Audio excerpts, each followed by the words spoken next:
Hello and welcome to episode 97 of Jobless Weebs. I'm Marco, the Big Round Mexican. And I'm Brian. This. Nice. So good to see you, Brian, after what it seemed like an eternal week. Yeah. Oh yes. It was a rough week. How have you been? I've been doing really good. Yep. Playing some games. Reading some manga too. So yeah, life's been pretty good for me.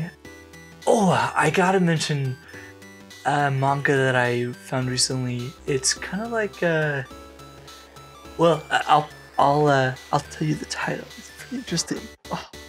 So I started and caught up with It Looks Like My Son Has Been Reincarnated into Another World. And it's literally the mother.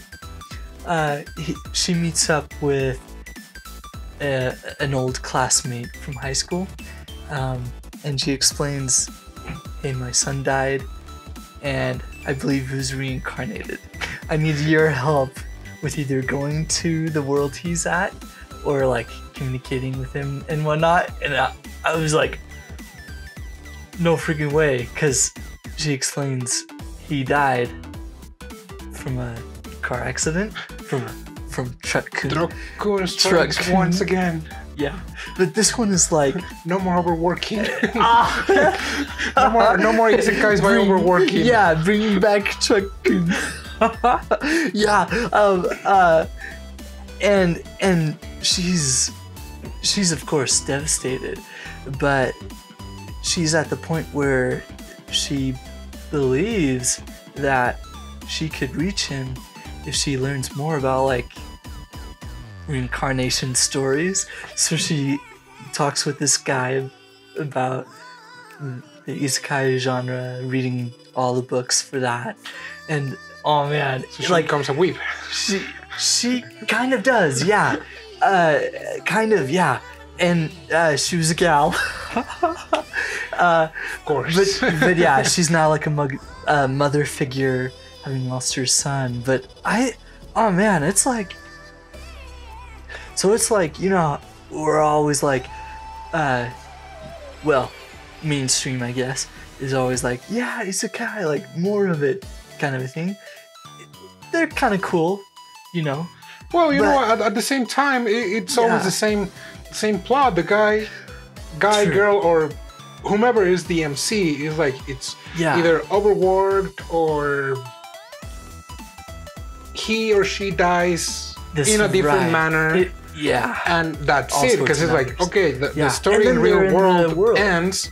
Yeah. Now let's go to medieval Europe, where Asian culture also exists. Oh yes, somehow, yeah, exactly. Always, because it's like, oh, you have miso. It's like, oh, you have rice. And it's like, oh boy. Yeah, quite fascinating. It's like a new marriage. But yeah, I guess. Yeah, and it's so weird. Uncle from Another World tried to do that, but it failed miserably, because it ended up just being like an anime about two guys watching an anime. Yeah, that was.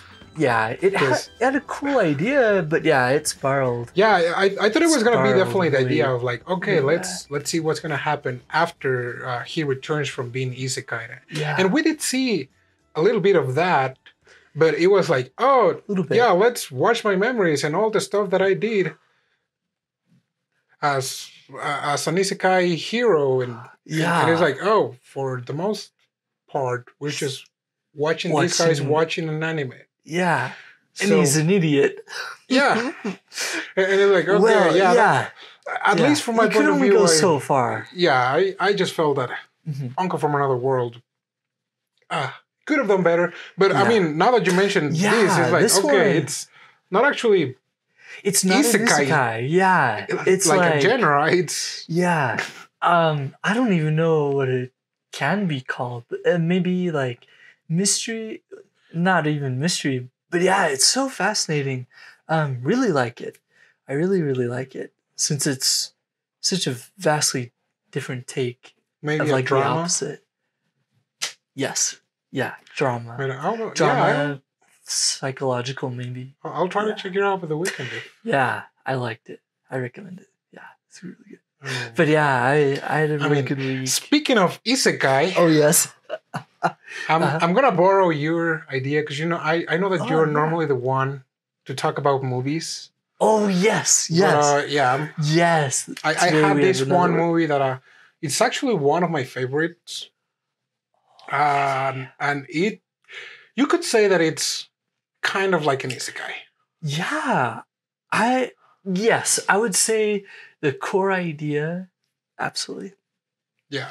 Mm-hmm. So this movie is called Bakemono no Ko, which the translation is The Boy and the Beast. The literal translation would be The Monster and His Son.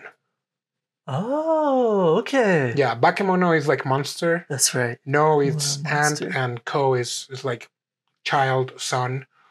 Okay.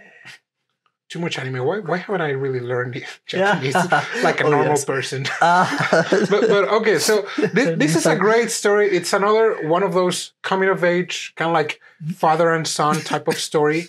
Mm-hmm. And I don't know, it's really good. It came out on 2015, I believe. Yeah, pretty solid. Yeah.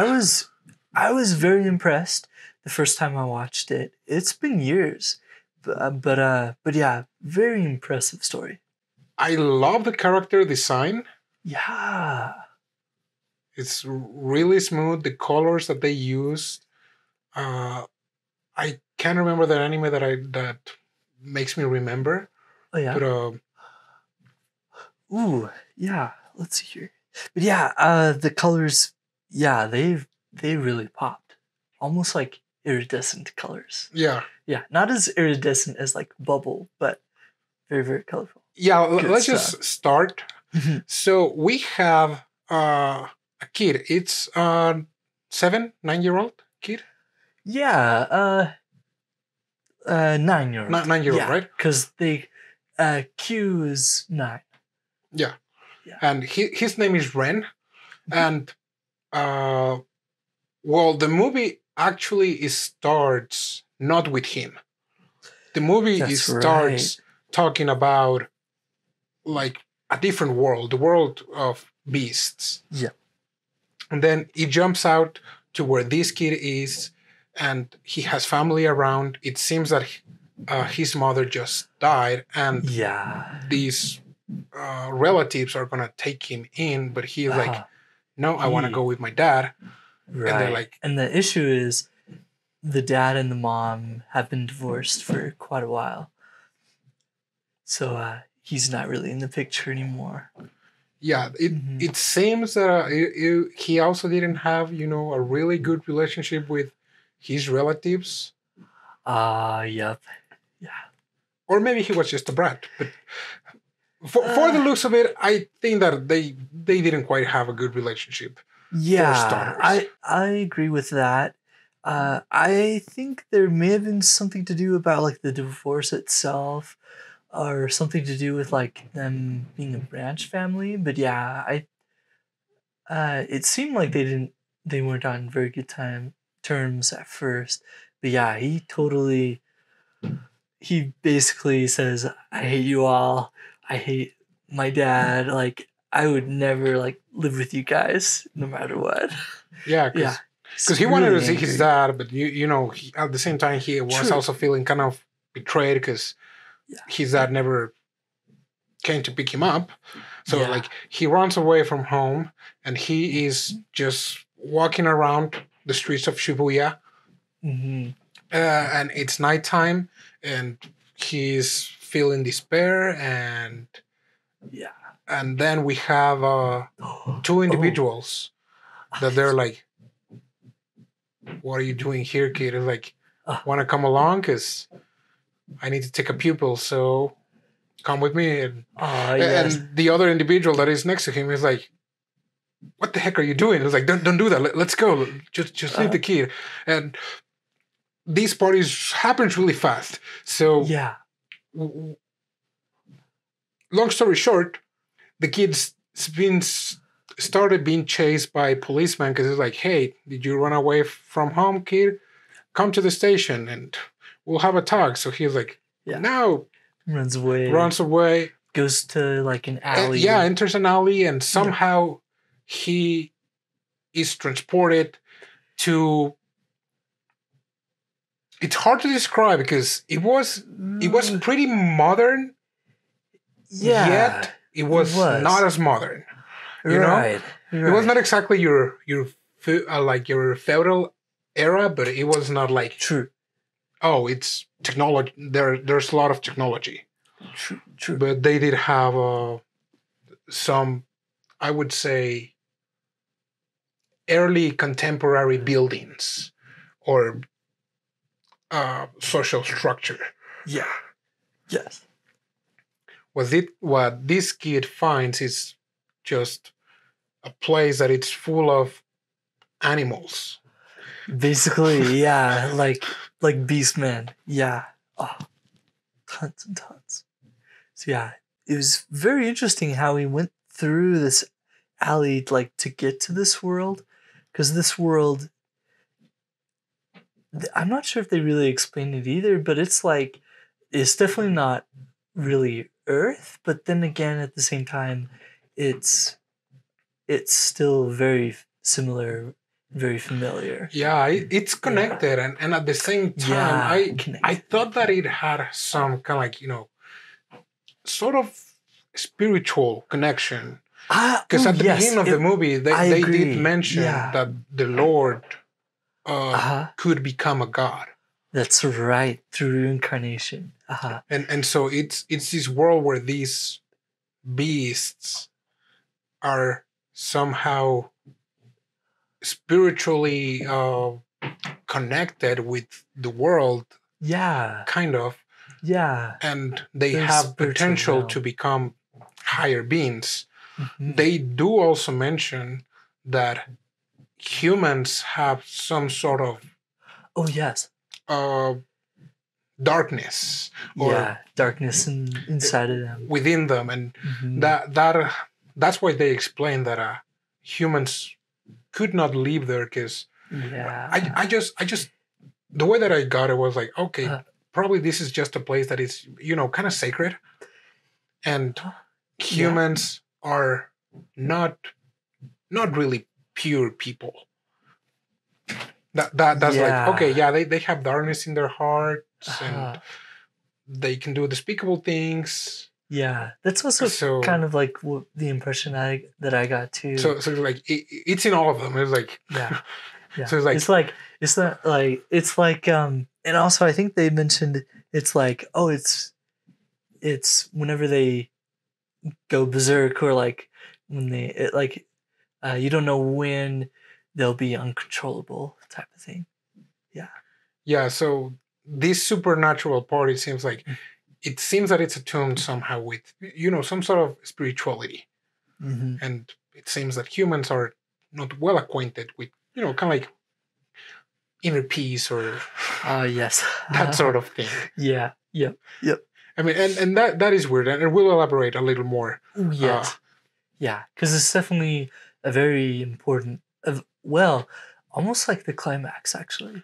Yeah. And we do see at the beginning a little bit with Ray, while he is running away, he sees himself in a reflection. Yes. And it's like a shadow with a white hole inside him. Yeah. And so he completely ignores it and moves on. Yeah. But then when he is like in this fantastical place, he says like, oh, where the heck am I? I want to go home. Yeah. And then the dude that just invited him to become his pupil are like, so you actually came? Yeah. Like, I knew you would come around. And man. All right, come on, buddy. Like, you're my pupil. Started for like, yeah. What? What the heck? Yeah. And it's not like a simple, let's go. The other guy, he was also like, oh, you can't do that. And he's like, I will, because he's my pupil, my disciple. So there. And he's very like in his face type of thing. Yeah. And we also kind of get a little bit of characterization for this character, Kumatetsu. Really interesting name. Yeah, it is. Yeah, it's bear for Kuma. Yeah, and Tetsu is iron. Mm-hmm. Yeah. And really best. It's one of those like wordplays in Japan, because like a iron bear. Yeah. Like at the end. Yes, this is right. Oh, okay. Oh, yeah. His name makes sense now. A little bit of foreshadowing there. Yeah. But Rei, he's forcibly taken as a pupil for Kumatetsu. Kumatetsu, it's currently running up to be a chief. Of this beast world.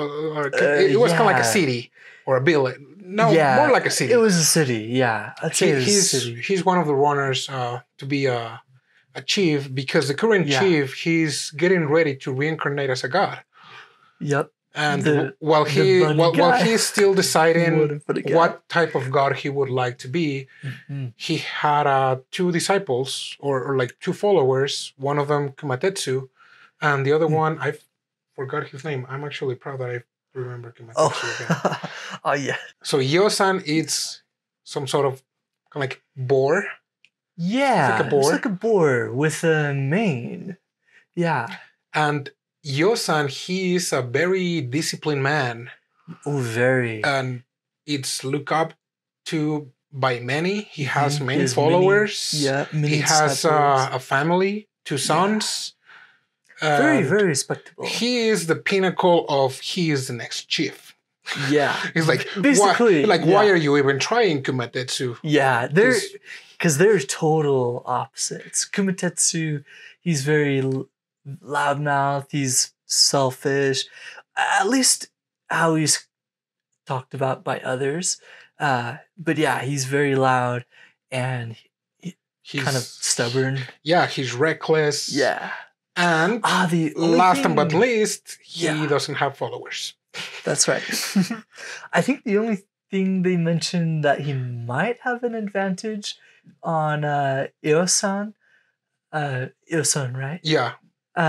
Was that Kumatetsu may possibly be just stronger, like more raw strength. Yeah. Yeah. But as far as technique goes, only thing. Yeah. Iozan has the upper hand. Yeah. And like they have an interesting exchange, because while Rei is like, I'm not staying with you, and he runs away, Iozan and Kumatetsu meet, and Kumatetsu is this really hard-blooded type of guy, and he's like, you want to go? Like, we don't need a match. We can just do it right now. Like a good Mexican. He's like, let's fight at the outside. Like, oh yeah. And so he gets pumped. He's like, okay, like, and absolutely. He just starts making like backflips and like weird dance. Pretty much that's what it looks like, and everyone's like, yeah, everyone's fired up. Crowd gathers, and he's just like kneeling down and taking it easy, and it's like, okay, come at me. And he's like, oh man, that fight scene was super funny. it was funny and incredible. They also have some sort of like rage form where they go like 5 times bigger, and they like charge at each other when they do that. But yeah, pretty cool fight scene. Iozan, he wrecks Kumatetsu. Oh, like he lays him down flat. I think that hit was with like the butt of his sword with the handle. I saw that right, yeah, they were not. They were not really allowed to take their swords from. That's right. Still sheathed. Yeah. Yeah. And so they were just like either fighting fist or swords, like stealing in shed. And he mops the floor with Kumatetsu. It's incredible. Oh man. And Ray, he sees that Kumatetsu, he's like him. He's like it's a washout, pretty much. Basically, yeah. And I think this is the point where he really starts growing in respect for him. He like starts cheering him on. He's like, "Don't lose," type of stuff. Yeah, because he's like, okay, this dude, he doesn't have anyone. Yeah. But as far as physical strength goes, he's the real deal. And it was interesting because it's a child. It's a 9-year-old child who needs to be strong. And like the most basic concept of being strong, I believe, when you're a child, is physically strong. Absolutely. So like if you're physically strong, then you're good. Like not emotional, not like any other type of strength, which we will talk about that as well. But he sees that even though he's strong, he got his butt whooped. But he's like, okay, you know what? You look pathetic. But I'm gonna be your disciple if just help me become strong. And it's a rocky road because Kumatetsu is clearly this type of character that learned to do things by himself.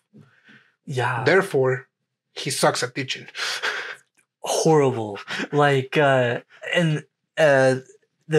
was a part when they start training, it's hilarious. Kumatetsu, when he's telling him how to like swing the sword or swing a stick at first. The classic anime trope, like you go like shwa and then shwa and then shwa. Did you get it? Did you get it? It was like, okay, you try it. It was like, okay, but just go shwa.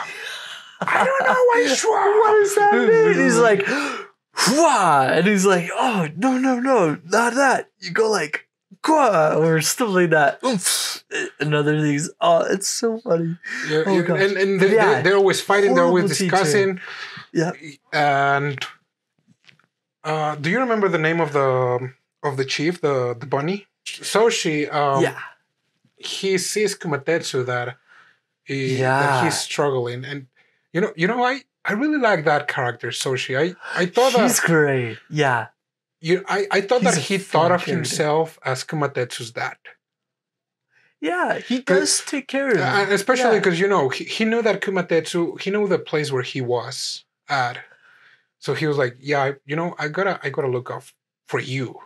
Because the other dude, Iozan, he's good. He doesn't need my help. Yeah, he has it together. And I'm helping you, like, not out of pity, but because I care about you.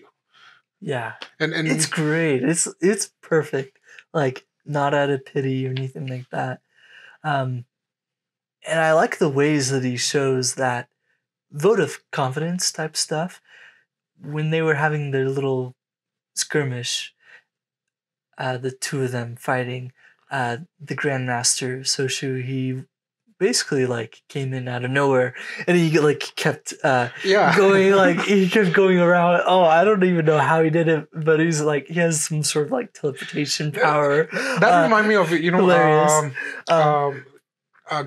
Kung Fu Panda movie. Oh yes, Shifu Sensei that he's always talking and Po is like similar. What? So funny. And so he gave Kumatetsu a series of introduction letters. That's right. So they can embark in a journey to other cities. That was on the street. To talk with different village chiefs or city chiefs. Basically. And to ask them like, what's strength? Yeah. Because he was like, I'm powerful. How is he not learning from me? Because I'm strong. He's like, just by being with me, he's supposed to be strong. And his master is like, you gotta learn some doubt. Stuff. Yeah. Soshu, he knows what's up. He's getting to that point of time where he knows he wants to move on, but yeah, he just needs a little bit of time to like reincarnate. Yeah, really, really cool character. I like that he respects everybody. Yeah. So they go on a journey, and it's hilarious. I love the journey because I was like, it's at the end of the day, but they didn't learn anything. Yeah, that's the best thing ever. It's like a whole montage. They go to every single one. Yeah, it's so hilarious. Yeah, because watch the anime and you'll know. Because all the chiefs like impart their wisdom, their knowledge, their meaning of what is strength to them. Yeah. But some way or another, they either go on a tangent or they're not paying attention and they're like, why were we here for starters? Yeah, in a way. Yeah.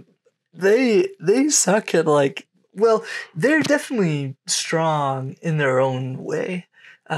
Which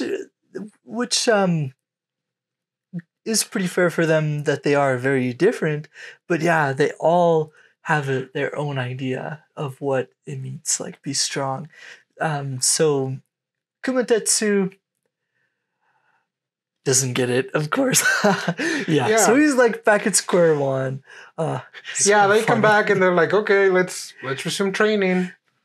And you know what? That was also like a beautiful thing that it's really obvious. You know, back when you were a child, you learn by watching others.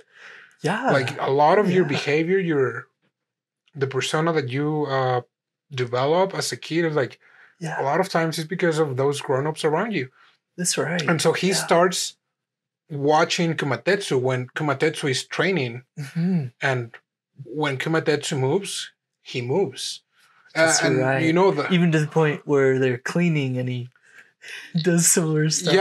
Yeah. And it reached a point where he mirrors Kumatetsu just by listening to him. Mm-hmm. Mm-hmm. But I thought that part was like, I mean, that was even above and beyond like imitating what your father or elders do. Is he was I'm not looking at him. And whenever Kumatetsu is like, he's like, and Kumatetsu is like, choo-choo-choo. And he's like, choo-choo-choo.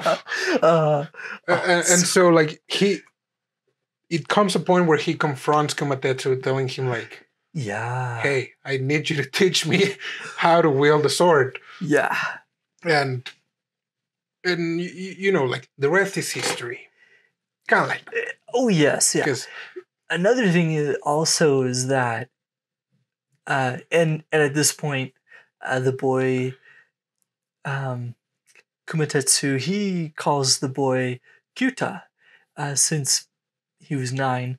And it's great how it's also kind of they're learning together to the point where Kumatetsu is learning from him, especially with like footwork. Because Kyuta. And it was funny because Kyuta ran. That's right. Yep. He learned footwork from Kumatetsu. Yeah, so which is hilarious. The fact that he beat him at his own game. The master learns from the student. Yeah, it's great. It really shows his talent for like learning and really taking into account what the other person is doing. They call it like the opponent, but I think it's even more than that. He's very aware of like other people, very aware of especially for those who he respects. Like, but he gets a little bit better. Yeah, no, that is true because after they reach a point of starting to communicate and not only like you go shua and then shua. Right. When they are actually start to talk and they start to train, they develop like a stronger bond of like master pupil. Yeah. They fight a lot. That was actually going both ways. That's right. I think that's And that's where you really... Because you know, like, even one of the characters mentions, like, I don't even know which one's the master and which one's the pupil. Oh, yeah. Incredible. Oh, then, so like, then we have a time skip of that's right. almost 10 years. Yeah. He's now 17? 18, I think. 18, yes. Yeah, he's 18. Yeah. He, like, Kumatetsu has followers now. Like, tons of like tons of people are lined up to become his followers. Oh, I thought that was a great part. Yeah. Yeah, and you know, this is the climax, right? That's right. Because right after everything's going great, because you know Kumatetsu has changed. Kyota has definitely changed. He's pretty much at the same level as Kumatetsu. Yeah, it's getting really. And they're training. Really they're like enjoying, and they're like getting ready. You know, just for the match between Iozan and Kumatetsu, and like everything seems okay. Yeah, but yes, a couple of things happen. Yeah. One with the girl, Kaede. Yeah. Which is a pretty fun part of the movie, but there's this other kid. Well, yeah, another kid also, which is actually, let's see here, Iozan's son. Iozan's son. Yeah, which we haven't really described many of the characters, but this character, which is okay. I think it's definitely okay. I think it's okay because there are a lot of there are a lot of things that pieces. Yeah, we're not spoiling everything. That's right. We're trying so hard not to spoil the good parts and. I want to mention when I watched this for the first time that I noticed this kid. He had kind of like he has one of those hats. Yeah, kind of like my Charmander hat. Yeah, is that very similar? Yeah, it has like the drawstrings down to the sides. It goes over your head, and this particular one, it's like stylized to look like a boar. Yeah, yeah. It has like tusks. It has like a snout and all that stuff. But I want to say one thing. When I saw this character for the first time, watching it a second time, I'm like, okay, yeah.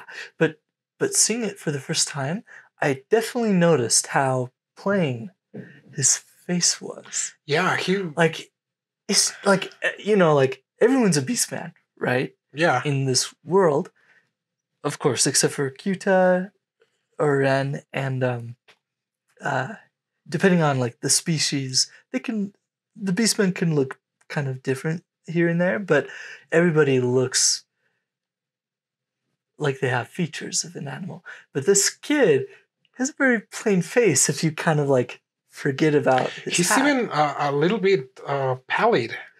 That's like right. He's very pale. Yeah. Like his skin tone was very scrawny too, but very kind of different. Yeah, different than the rest. Yeah, the thing is, and he did not look like his brother. So it's like, what the? I got kind of fooled on the first time that I watched it because it's just two kids, they look alike. Then there's this time skip, and it's like, whoa. Yeah, because then, like, did you have that thought when you saw the kid older? You do see him act a little bit differently. Yeah, he's a little bit emo. I can't find a better word to describe it. He is so emo at this point in time. Yeah, so the thing is that Kyuta, he finds himself back in Shibuya. Yeah. He meets Kaede, a girl that he finds in the library, and she starts teaching him how to read and just teaching him in general, pretty much. That's right, yeah. Because his literacy is that of a 9-year-old. Exactly, yeah, exactly. So yeah, he's always asking her questions and stuff like that. But yeah, great part. I think this part was probably my favorite part of the movie. Them just like learning together. And well, because he was still kind of like emotionally speaking, he was still a child.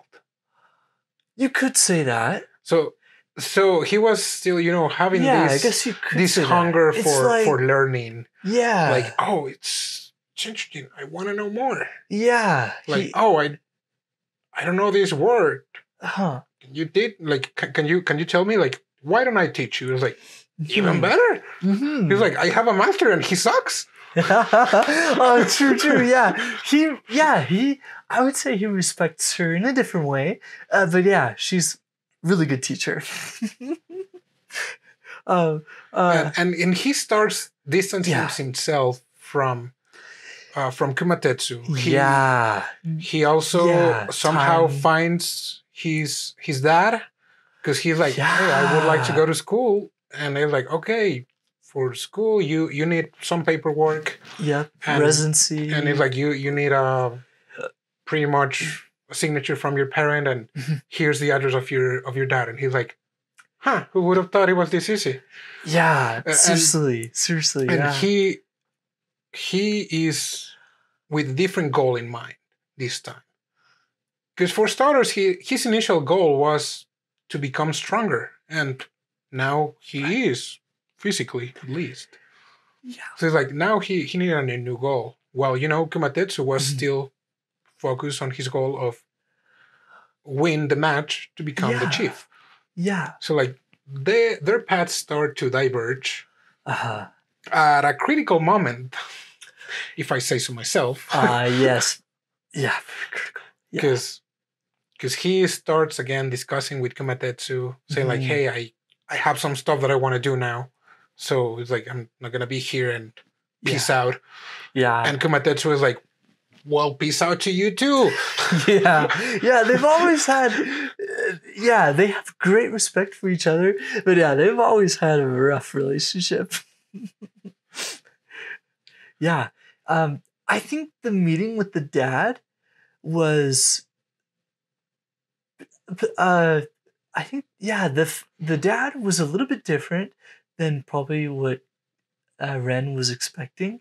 I think he is definitely still a little unsure. Maybe not unsure, but definitely not really like all,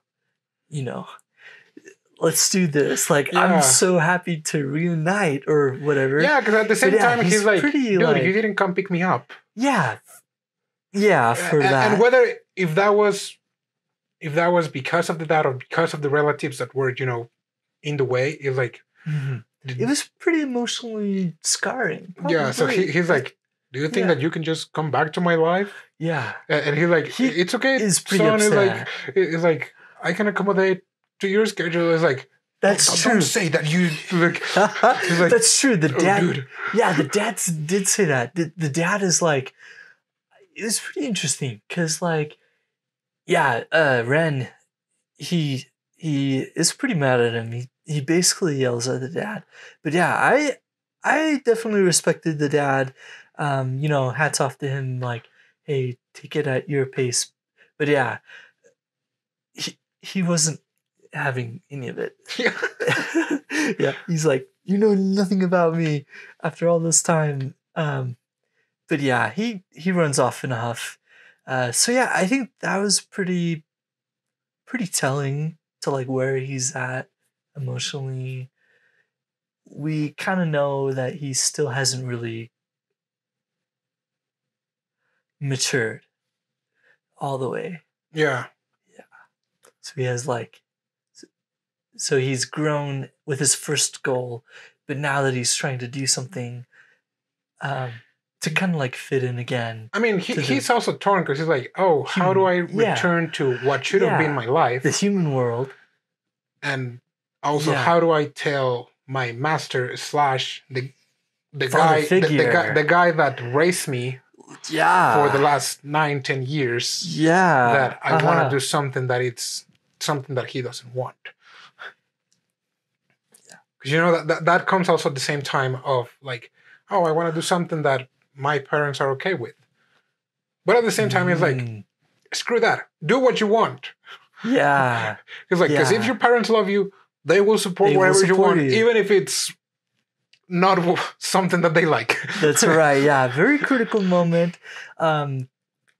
He's at that cusp of getting out of childhood, going into adulthood. So yeah, definitely kind of starts going for like a snowball effect. After that, they also have to. They also need to do the challenge to see who's going to be the next chief. So yeah. Both of them. And before we touch that, I want to go back to one of the earliest scenes when Kyuta was found by Iozan. You know, before the fist fight between Kumatetsu and Iozan. Iozan told Kumatetsu, like, why do you bring a human child?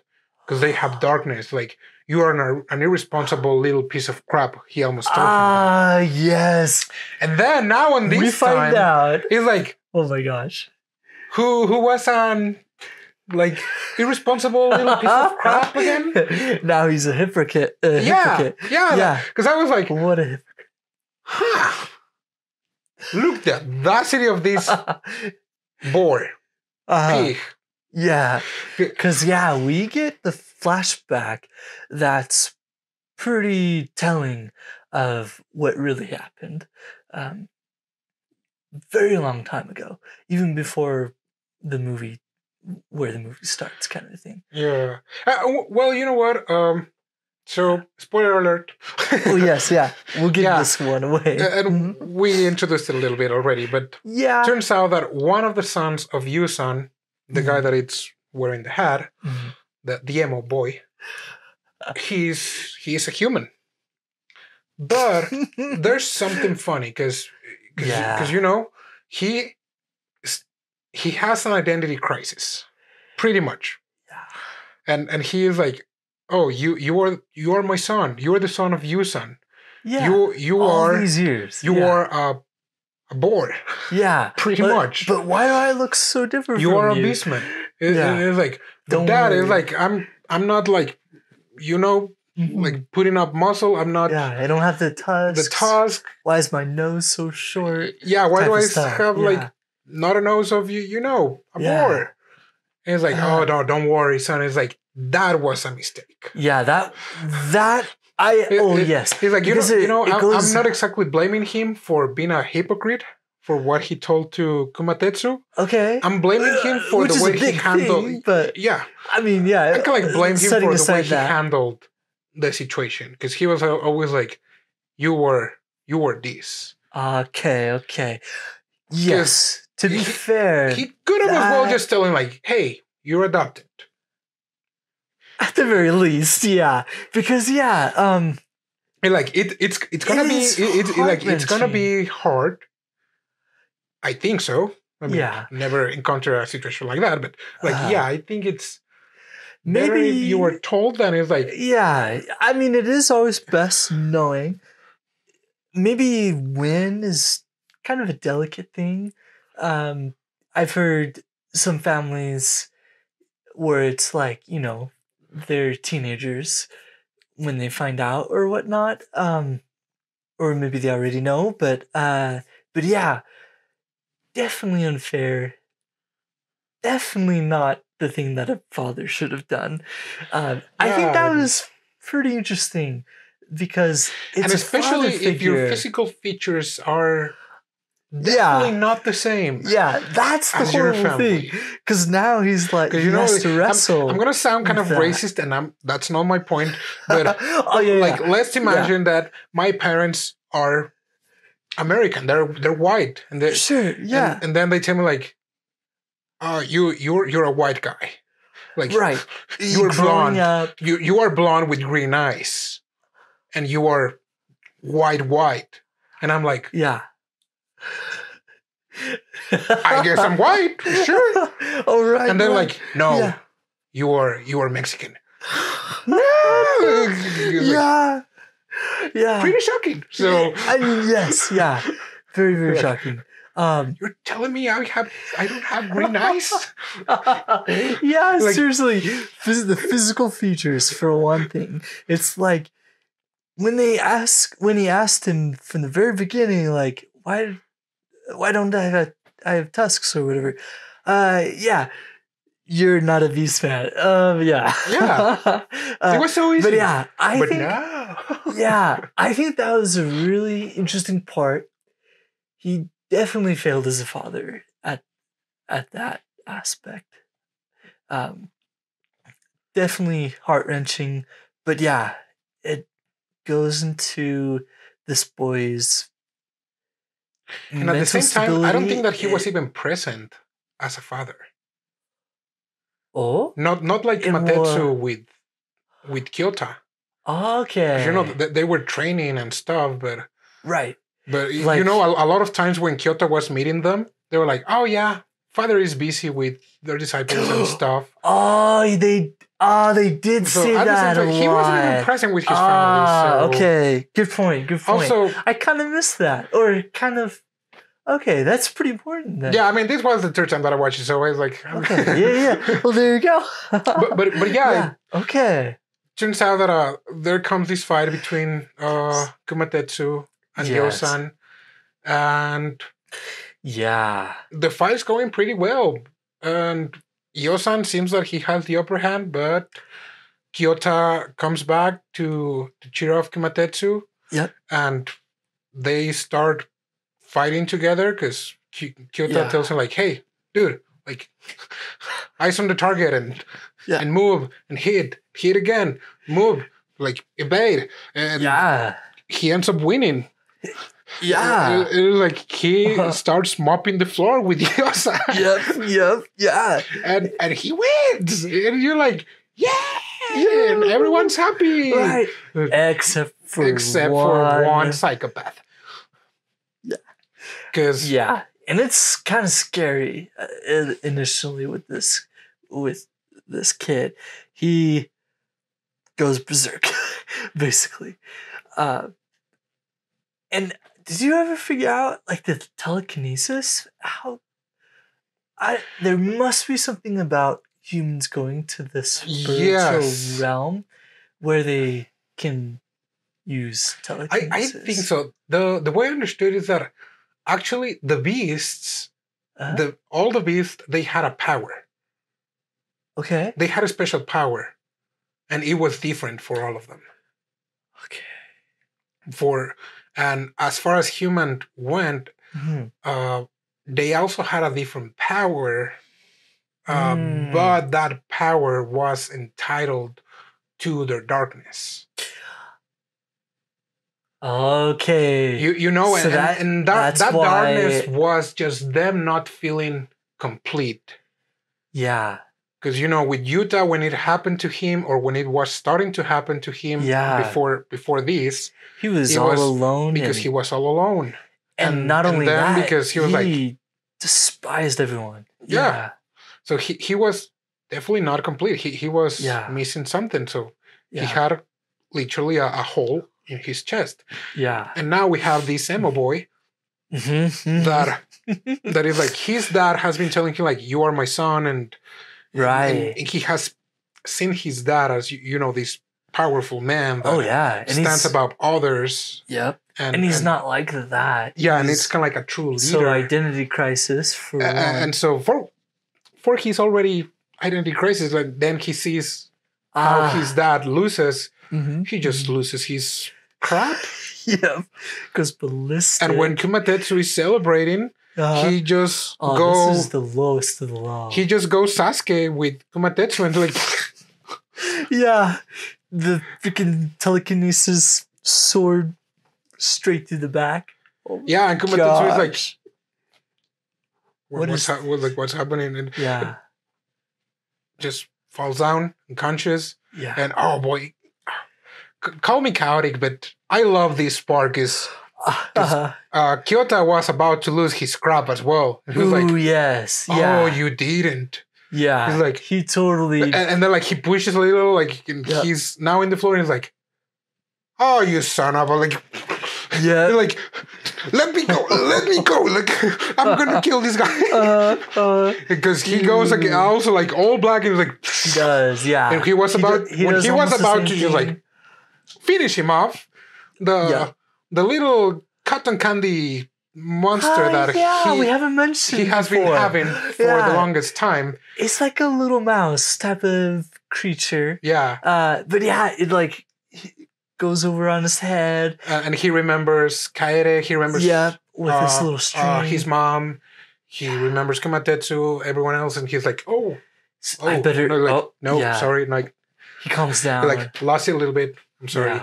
And the sword falls like right when he was about to hit it. Like if you notice, he was going to hit his face. That's right. Not his chest. Right. Yeah. He was going for the kill. He was. Yeah. Unlike him, that he was just like wanted Kumatetsu down. Because I mean, it wasn't his heart; it was like his chest. So he's like, okay, he can still be safe. Yeah, there are some spots right around there you can miss vital points, I guess. Yeah, but I guess it's most likely that you survive something in the chest or something in the head. Yeah, you would. Yeah, you would not. Ooh, I've heard stories though. Really? About people surviving. Oh man, I won't mention them, but yeah. But yeah, it's definitely going to be, like, so it's going to kill him. And then, but yeah, that guy is like, so now you don't want to finish me up, so you pity me, and so he goes even crazier, and it's like, yeah, it's insane. It's totally insane at this point. Yeah, and some other things happen. Kumatetsu, he won, but the emo kid, he just cannot handle it. I think this is when Ren goes to the human world again. Probably skipping some things, but he kind of scares Kaede also. But then he no, that was way before. Sorry. No. It is around that time because he goes back. Because Kumatetsu, it's lying down there he's been treated, and so he goes like, no, I gotta stop this guy. Oh, I know. If I use my black hole with him, and then I stop myself, then everyone happy. That's right. So he's like self-sacrifice. And so he wants to go to Shibuya. He wants to talk with Kaede, saying like, hey, here's the book that you gave me. I have some stuff going on, so if I don't come back, then it's yours. If I do come back, then give it back to me. And Kaede is like, what are you talking about? And so we're also going to summarize this part. Yeah. Because there's a fight between Kyota and Emo Boy. Okay, I shouldn't have called him Emo Boy. At this point, he's important for the story. Yes, yeah. True. Ichiro Hiko. Yeah. Ichiro Hiko. Let's call him just Ichiro. Okay. To make it easier. So Ichiro, he sees them on the street, and he basically wants to kill Ren. So he just, continues going ballistic on them. He starts running full tilt at them. But yeah, they go head to head. I love the whale. The whale is a pretty cool part. And it's very, it's supernatural. It's really odd because it's from a human. But they did mention earlier in the movie that somehow a whale represents a reflection of yourself. I think it was a story that Kyuta read. He had also read, he read Moby Dick. Oh, yes. It was Moby Dick. Okay. Yeah, it was Moby Dick. So, yeah. Moby Dick is a really famous literary work. Have you ever read it? I think I tried reading it. Really? You read more than me. I thought that you would have read it. That's one of the few books that I read. And oh, no way. Okay. It's a really interesting piece of art, actually. Yes. It's very heavy one. You know, Captain Ahab, it's always with this mindset of going to hunt Moby Dick because X or Y reason. And he's like, dude, just let it go. It's a freaking whale. Right. And you know how it ends. It's like Captain Ahab ends up dead. Moby Dick probably also is dead, but it's like at what cost?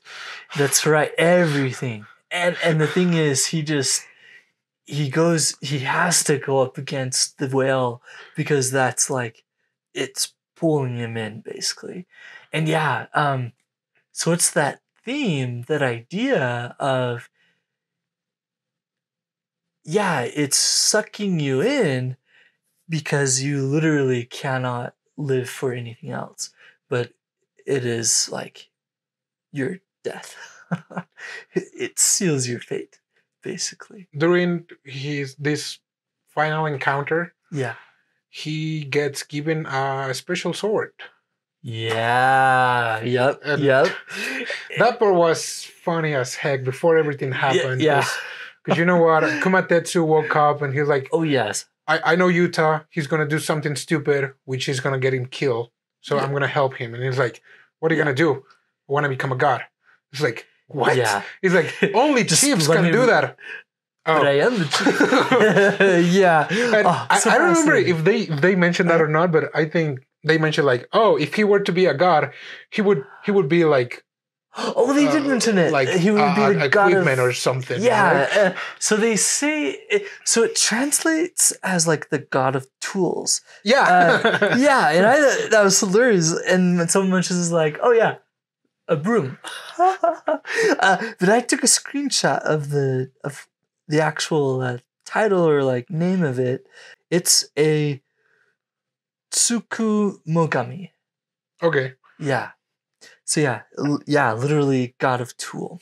And so he reincarnates. Yeah, I love the part because you know, once he reincarnates into this flaming sword, really cool looking. And as you were seeing Kyuta, how he was, you know, trying to absorb the whale, and trying to absorb Ichiro. Because how Kumatetsu arrived and he was the one going inside him. And then he was like, "Hey, wield the sword in your heart." Sword. And he was like, "What are you talking about?" I am the sword. The sword in your heart. Like, now I'm the sword in your heart. The freaking sword. Yeah, I thought that was so cool because it brings back that whole idea of, you know, having a hole in your chest and the darkness of humans, but then being able to fill in that hole, which is a pretty big theme in a lot of modern literary stuff. Or even, have you seen Spider-Man Across the Spider-Verse, the second one?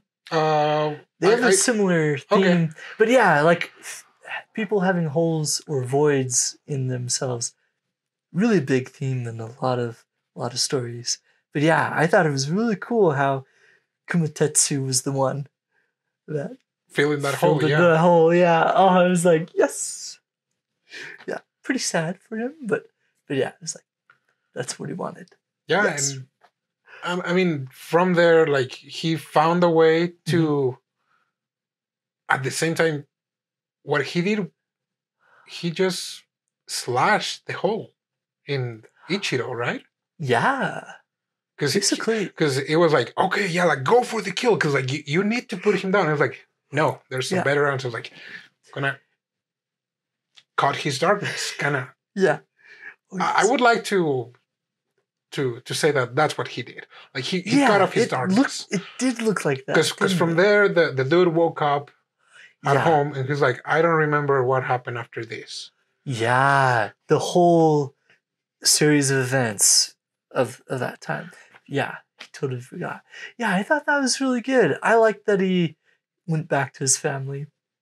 I thought that was really yeah, because I mean, at the end of the day, he was the son of Iozan. Yeah. The problem was that, I mean, he was not told things that should have been told. True.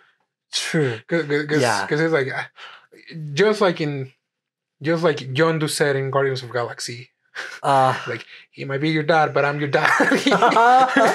Yes. He's like, Iozan was like, yeah, he raised him. He is the dad. Like, not by blood, but he is the dad. Yeah. Maybe not the greatest, but yeah. Yeah. He's his daddy. And kind of like, things got resolved with them. Yeah. And at the same time, Kyuta was getting ready to pretty much leave the beast world. Mm-hmm. And they had a huge celebration. The master was like, "Oh, I lost my chance." Oh yeah, I know, that was great. So I'm gonna wait again. I'm gonna have to wait again. I'm gonna be the chief, the grandmaster for a little while longer. Yeah, poor guy. Such a funny guy. Yeah, I thought that was great. Kaede is there. I don't know how she got there. Maybe she was invited. She was invited. Oh yeah. Yes. She was invited. So she's there with Kyuta, and it's a touching moment. They watch the fireworks together, and it's pretty great. They're they're just reunited. It's beautiful. Yeah, I love how that after that he just goes back, like reconnects with his dad. Moves on with his life to what was next. Yeah. And then he just said like, oh yeah, after that, Kyuta left the beast world. He never came back. Mm-hmm. He was still a swordsman. But he was like studying. Kumatetsu was still with him. That's right. Oh, the very end scene, I thought was really poignant so it's basically just Kumatetsu standing there, and the very end is him just turning around and just having a huge laugh. Yeah. That was great. Great ending.